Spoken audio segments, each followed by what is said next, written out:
Hello and welcome to the second reading of George Orwell's Coming Up for Air. Chapter 4. I dropped my papers at the office. Warner is one of these cheap American dentists, and he has his consulting room, or parlor as he likes to call it, halfway up a big block of offices between a photographer and a rubber good wholesaler. I was early for my appointment, but it was time for a bit of grub. I don't know what put it into my head to go into a milk bar. There are places I generally avoid. We 5 to 10 pounds a weekers aren't well served in the way of eating places in London.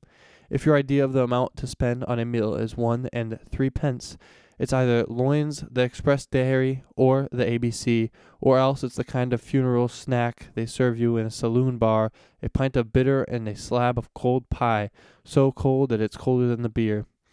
Outside the milk bar the boys were yelling in the first emotions of evening papers. Behind the bright red counter a girl in a tall white cap was fiddling with the ice box, and somewhere at the back a radio was playing, plonk, tittle, tittle, plonk, a kind of tiny sound. Why the hell am I coming here? I thought to myself as I went in. There's a kind of atmosphere about the place that gets me down. Everything's slick and shiny and streamlined, mirrors, enamel, and chromium plate, whichever directions you look in. Everything's spent on the decorations and nothing on the food. No real food at all, just lists of stuff with American names, sort of phantom stuff that you can't taste and can hardly believe in the existence of. Everything comes out of the carton or a tin, and it's hauled out of a refrigerator or squirted out of a tap or squeezed out of a tube. No comfort, no privacy. Tall stools to sit on, a kind of narrow ledge to eat off, mirrors all around you, a sort of propaganda floating around, mixed up with these noises of radio to the effect that food doesn't matter, comfort doesn't matter, nothing matters except slickness, shininess, and streamlining. Everything's streamlined nowadays, even the bullet Hitler's keeping for you. I ordered a large coffee and a couple of frankfurters. The girl in the white cap jerked them at me with about as much interest as you'd throw ants' eggs to a goldfish. Outside the door a newspaper boy yelled, Starnostandard. I saw the poster slapped against his knees. Legs, fresh discoveries, just legs, you noticed. It had got down to that. 2 days earlier they found a woman's legs in a railway waiting room, done up in a brown paper parcel, and what with successive editions of the paper, the whole nation was supposed to be so passionately interested in these blasted legs that they didn't need any further introduction. They were the only legs that were news at the moment. It's queer, I thought, as I ate a bit of roll, how dull the murders are getting nowadays. All this cutting people up and leaving bits of them about the countryside. Not a patch on the old domestic poisoning dramas. Crippen seldom. Mrs. Maybrick, the truth being, I suppose, that you can't do a good murder unless you believe you're going to roast in hell for it. At the moment I bit into one of my frankfurters, and Christ, I can honestly say that I expected the thing to have a pleasant taste. I expected it to taste of nothing, like the roll, but it was quite an experience. Let me try to describe it for you. The frankfurter had a rubber skin, of course, and my temporary teeth weren't much of a fit. I had to do a kind of sawing movement before I could get my teeth through the skin, and then suddenly pop, the thing burst in my mouth like a rotten pear. A sort of horrible soft stuff was oozing all over my tongue, but the taste, for a moment, I just couldn't believe it. Then I rolled my tongue around it and had another try. It was fish. A sausage, a thing called itself a frankfurter, filled with fish. I got up and walked straight out without touching my coffee. God knows what that might have tasted of. Outside, the newsboys shoved the Standard into my face and yelled, "Legs, horrible revelations, all the winners, legs, legs." I was still rolling the stuff around my tongue, wondering where I could spit it out. I remembered a bit. I'd read in the paper somewhere about these food factories in Germany where everything's made out of something else. Erats, they call it. I remembered reading that they were making sausage out of fish, and fish, no doubt, out of something different. It gave me the feeling that I'd bitten into the modern world and discovered what it was really made of. That's the way we're going nowadays. Everything slick and streamlined, everything made out of something else. Celluloid, rubber, chromium steel everywhere, arc lamps blazing all night, glass roofs over your head, radios all playing the same tune, no vegetation left, everything cemented over mock turtles grazing under the neutral fruit trees. But when you come down to brass tracks and get your teeth into something solid, a sausage for instance, that's when you get it. Rotten fish in a rubber skin, bombs of filth bursting inside your mouth. When I got the new teeth in, I felt a lot better. They sat nice and smooth over the gums, and though very likely it sounded absurd to say that false teeth can make you feel younger, it's a fact that they did so. I tried to smile at myself in a shop window. They weren't half bad. Warner, though cheap, is a bit of an artist and doesn't aim to make you look like a toothpaste advert. He's got huge cabinets full of false teeth. He showed me them once, all graded according to size and color, and he picked them out like a jeweler choosing stones for a necklace. 9 people out of 10 would have taken my teeth for natural. I caught a full-length glimpse of myself in another window I was passing, and it struck to me that really I wasn't such a bad figure of a man. A bit on the fat side, admittedly, but nothing offensive, only what the trailers call a full figure, and some women like a man to have a red face. There's like the old dog yet, I thought. I remembered my 17 quid, and definitely made up my mind that I'd spend it on a woman. There was times to have a pint before the pubs shut, just to baptize the teeth, and feeling rich because of my 17 quid, I stopped at a tobacconist and bought myself a 6-penny cigar of a kind I'm rather partial to. They're 18 inches long and guaranteed pure Havana leaf, although I suppose cabbage grow in Havana the same as anywhere else. When I came out of the pub, I felt quite different. I had a couple of pints, they'd warmed me up inside, and the cigar smoke oozing around my teeth gave me a fresh, clean, peaceful sort of feeling. All of a sudden, I felt kind of thoughtful and philosophic. I was partly because I don't have any work to do. My mind went back to the thoughts of war I'd been having earlier that morning when the bomber fell over the train. I felt in a kind of prophetic mood, the mood in which you foresee the end of the world and get a certain kick out of it. I was walking westward up a strand and thought it was coldish. I went slowly to get the pleasure of my cigar. The usual crowd that you can hardly fight your way through was streaming up the pavement, all of them with the insane fixed expression on their face that people have in London streets, and there was the usual jam of traffic with the great red buses noising their way between the cars and the engines, roaring and horns tooting. Enough noise to wake the dead, but not to wake this lot, I thought. I felt as if I was the only person awake in the city of sleepwalkers. That's an illusion, of course.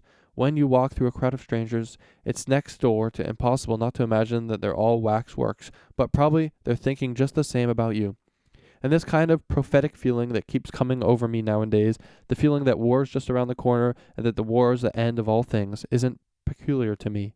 We've all got it, more or less. I suppose even among the people passing at the moment, there must have been a chaps who were seeing mental pictures of the shell bursts and the mud.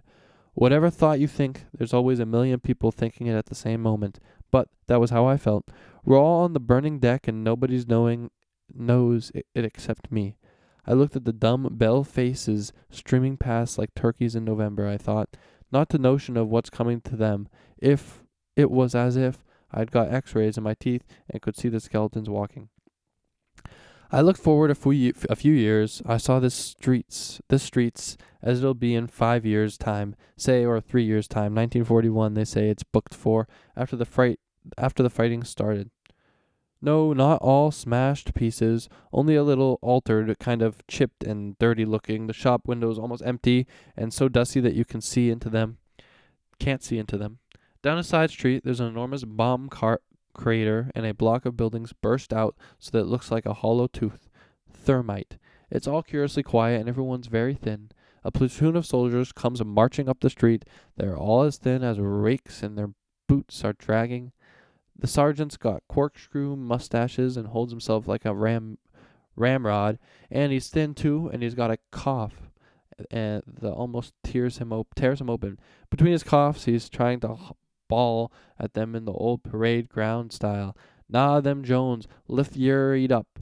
What yer keepin' startin' at the ground for? All them fag ends were picked up years ago. Suddenly a fit of coughing catches him. He tries to stop it, can't. Doubles up like a ruler and almost coughs his guts out. His face turns pink and purple, his mustache goes limp, and the war runs out of his eyes. I can hear the air raid sirens blowing out and the loudspeakers bellowing, and our glorious troops have taken 100,000 prisoners. I see a top floor back in Birmingham and a child of 5 howling and howling for a bit of bread. And suddenly the mother can't stand it any longer and she yells at it. "Shut your trap, you little bastard." And then she ups the child's frock and smashes its bottom hard, because there isn't any bread and it isn't going to be any bread.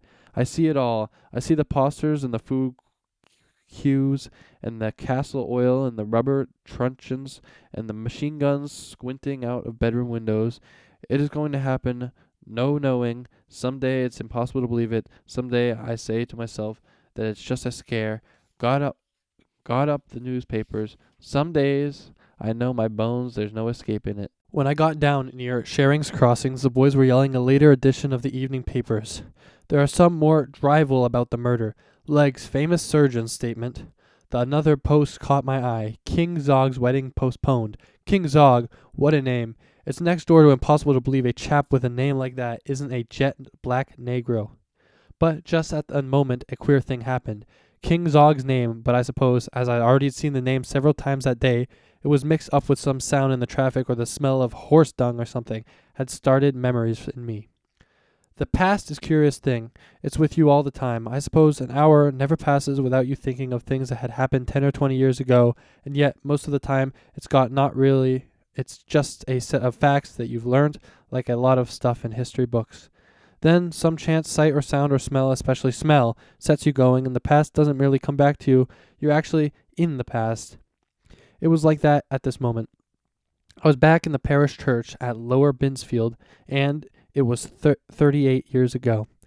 To outward appearances, I suppose, I was still walking down the Strand fat and 45 with false teeth and a bowler hat, but inside me I was Georgie Bowling, aged 7, younger son of Samuel Bowling, corn and seed merchant of 57 High Street, Lower Binfield.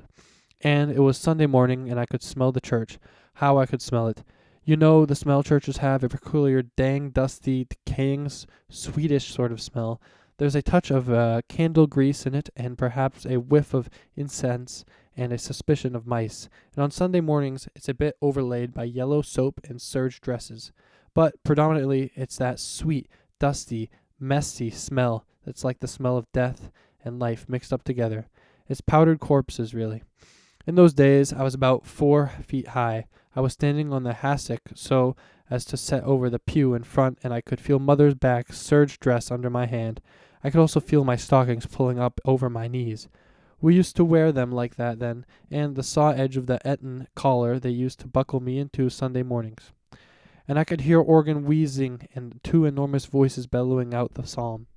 In our church, there were 2 men who led the singing. In fact, they did much of the singing, and nobody else got much of a chance. One was Shooter, the fishmonger, and the other was old Wetherall, the joiner and undertaker. They used to sit opposite one another on either side of the nave in the pews nearest the pulpit. Shooter was a short, fat man with a very pink, smooth face, a big nose, drooping mustache, and a chin that kind of fell away beneath his mouth. Wetherall was quite different. He was great, gaunt, powerful, old devil of about 60, with a face like a death's head and a stiff gray hair half an inch longer all over his head. I've never seen a little man who looked so exactly like a skeleton. You could see every line of the skull in his face. His skin was like parchment, and his great lantern jaw, full of yellow teeth, worked up and down just like the jaw of a skeleton in an anatomical museum. And yet, with all the leanness, he looked as strong as iron, as though he'd live to be 100 and make coffins for everyone in the church before he'd finished.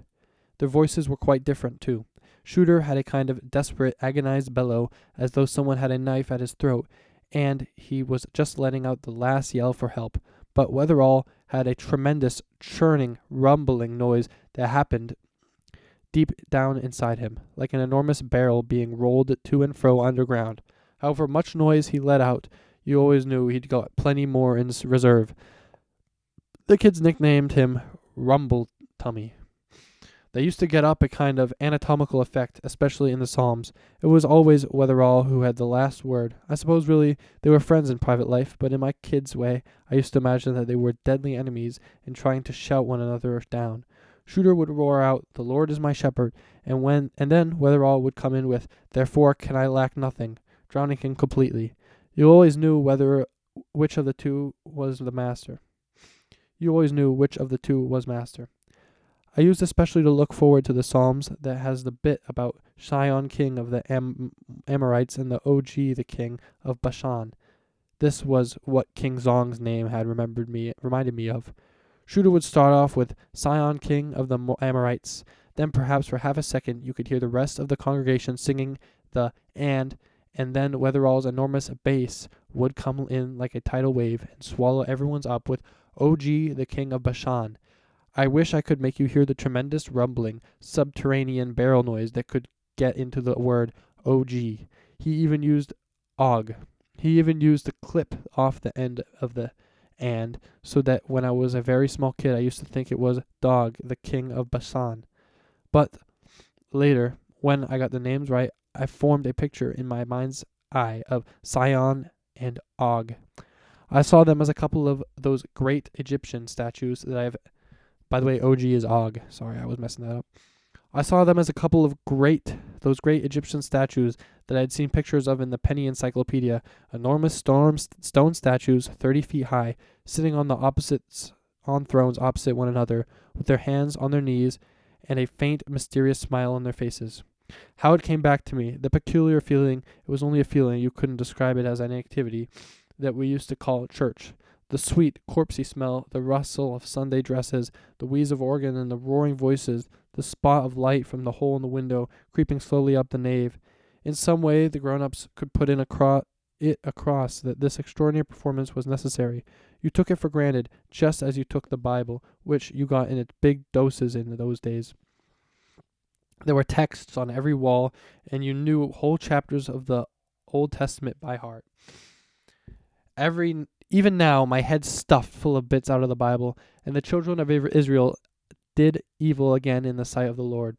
And Asher abode in his breaches, followed from the Dan until thou come into Beersheba, smote with under the 5th rib, so that he died. You never understood it. You didn't try or you want to. It was just a kind of medicine, a queer tasting stuff that you had to swallow and knew to be in some way necessary. An extraordinary rigmarole about people with names like Semia and Nebuchadnezzar and the Antifer and Hasbandada. People with long, stiff garments and Assyrian beards, riding up and down on camels among temples and cedar trees and doing extraordinary things, sacrificing burnt offerings, walking about in fiery furnaces, getting nailed on crosses, getting swallowed by whales, and all mixed up with the sweet gravy and smell and the serge dresses and the wheeze of the organ. That was the world I went back to when I was the poster about King Zog. When I saw the poster about King Zog. For a moment, I didn't really remember it. I was in it. Of course, such impressions don't last more than a few seconds. A moment later, it was as though I'd opened my eyes again, and I was 45, and there was a traffic jam in the Strand.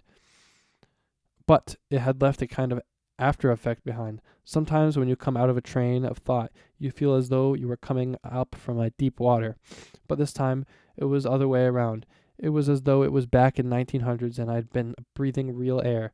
Even now, with my eyes open, so to speak, all those bloody fools hustling to and fro, and the posters and the petrol stink and the roar of the engines seemed to me less real than Sunday mornings in Lower Binfield 38 years ago. I chucked away my cigar, and walked on slowly. I could smell the corpse smell. In a manner of speaking, I can smell it now. I'm back in Lower Binfield in the years 1900. Beside the horse trough in the marketplace, the carrier's horse is having its nose bag. At the sweet shop on the corner, Mother Wheeler is weighing out a ha'porth of brandy balls. Lady Rampling's carriage is driving by with a tiger sitting behind in his pipe-clayed breeches with his arms folded. Uncle Ezekiel is cursing Joe Chamberlain, the recurring segments in the scarlet jacket, tight blue overalls, and pillpox hat is stunning up and down, twisting his mustache. The drunks are puking in the yard behind the George. Vicky's at Windsor, God's in heaven, Christ on the cross, Jonah's in the whale, Shadrach, Melchach, and Abednego are in the fiery furnace, and Sihon king of the Amorites and Og, the king of Bashan, are sitting on their thrones, looking at one another. Not doing anything exactly, just existing, keeping their appointed place, like a couple of fire dogs or the lion and the unicorn. Is it gone forever? I'm not certain, but I will tell you it was a good world to live in. I belong to it, so do you. Next, we have part 2, and that will happen in next episode of the reading of Coming Up for Air by George Orwell, narrated by Big Dog Hot Ravioli. See you later in the next one. Bye.